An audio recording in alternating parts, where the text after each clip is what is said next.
ভাইরে ভাই, মজার একটি বিষয় আজকে দেখাবো। বাংলাদেশের শিক্ষার্থীদের আন্দোলন এবং ইউরোপের শিক্ষার্থীদের আন্দোলন, দুই দেশের দুই আন্দোলনের মধ্যে পার্থক্য কী, আজকে আপনারা সবাই দেখুন মজার একটি ভিডিও।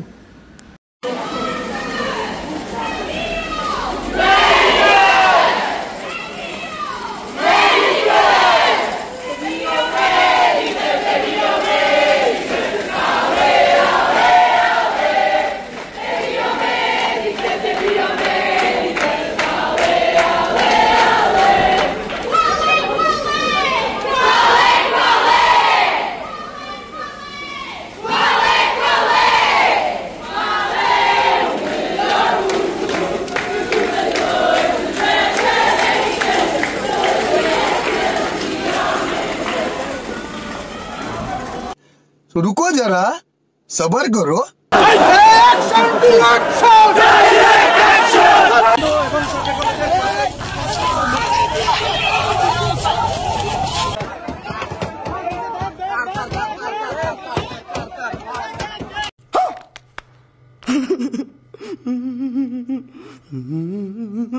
তবে সম্পূর্ণ ভিডিওটা দেখে আপনারা কি শিখতে পারলেন, কি বুঝতে পারলেন, কমেন্টে অবশ্যই জানিয়ে দিবেন।